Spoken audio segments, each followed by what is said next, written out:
ഇന്ന് നമുക്കൊരു വ്യത്യസ്തമായിട്ടുള്ള ദോശ തയ്യാറാക്കാം. ഈ ഒരു ദോശയുടെ പ്രത്യേകത വളരെ പെട്ടെന്ന് തന്നെ നമുക്കിത് തയ്യാറാക്കാൻ പറ്റും എന്നുള്ളതാണ്.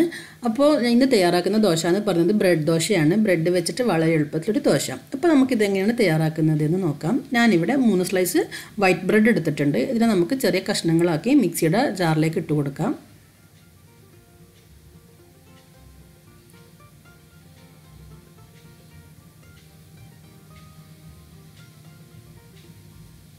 ഇനി ഇതിലേക്ക് ചേർക്കുന്നത് പാലാണ്. 1 കപ്പ് പാലാണ് ഞാനിവിടെ എടുത്തിട്ടുള്ളത്. ഈ പാൽ കൂടി ചേർത്ത് നമുക്കിതിനെ നല്ലവണ്ണം ഒന്ന് അടിച്ചെടുക്കണം.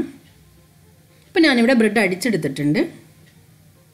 ഇനി നമുക്കിതിനൊരു ബൗളിലേക്ക് ഒഴിച്ചു കൊടുക്കാം.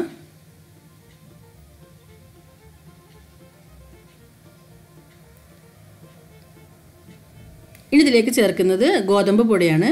1/4 കപ്പ് ഗോതമ്പ് പൊടി ചേർത്ത് നന്നായിട്ടൊന്ന് മിക്സ് ചെയ്തെടുക്കണം.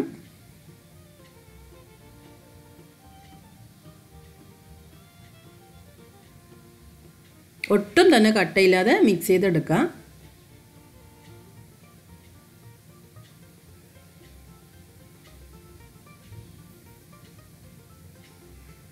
ഇനി ഇതിലേക്ക് ഒരു മുട്ട കൂടി ചേർത്ത് കൊടുക്കാം.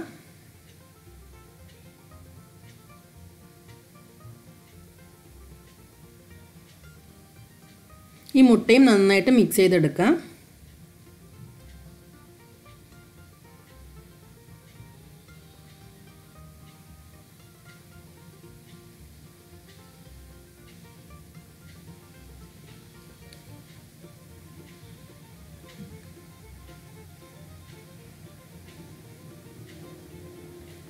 ഇനി ഇതിലേക്ക് ചേർക്കേണ്ടത് ഉപ്പാണ്. ഉപ്പ് ചേർക്കുമ്പോൾ പ്രത്യേകം ശ്രദ്ധിക്കുക. ബ്രെഡിൽ ഓൾറെഡി ഉപ്പുണ്ടാവും. അപ്പോൾ അതുകൊണ്ട് തന്നെ വളരെ കുറച്ച് ഉപ്പ് ചേർത്താൽ മതി. ഉപ്പ് കുറച്ച് കൂടിയിട്ടുണ്ടെങ്കിൽ നമ്മുടെ ഈ ഒരു ദോശയ്ക്ക് നല്ല ഉപ്പായിട്ട് തോന്നും. അപ്പോൾ അത് പ്രത്യേകം ശ്രദ്ധിക്കുക.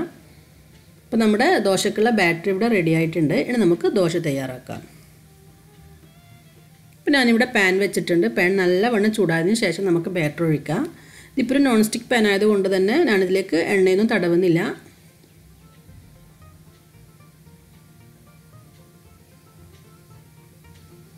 പാൻ നന്നായി ചൂടായിട്ടുണ്ട്. ഇനി നമുക്ക് ബാറ്റർ ഒഴിക്കാം.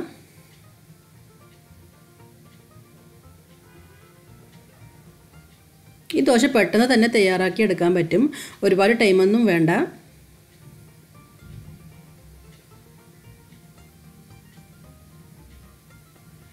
ഇനി ഇതിൻ്റെ മുകളിലേക്ക് നമുക്ക് കുറച്ച് നെയ്യ് ചേർത്ത് കൊടുക്കാം.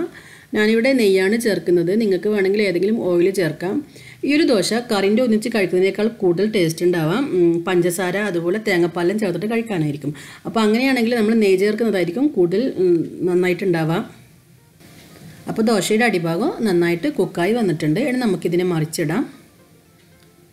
നല്ല സോഫ്റ്റ് ദോശ ആയതുകൊണ്ട് തന്നെ കുട്ടികൾക്ക് ഒരുപാട് ഇഷ്ടമാവും ഈ ദോശ.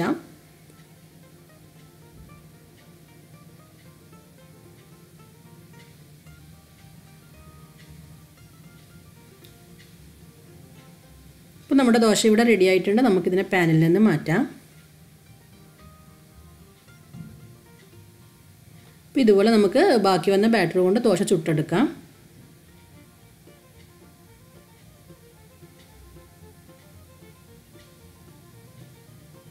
അപ്പോൾ നിങ്ങളെല്ലാവരും ഒരു തവണയെങ്കിലും ഇതൊന്ന് ട്രൈ ചെയ്ത് നോക്കണം.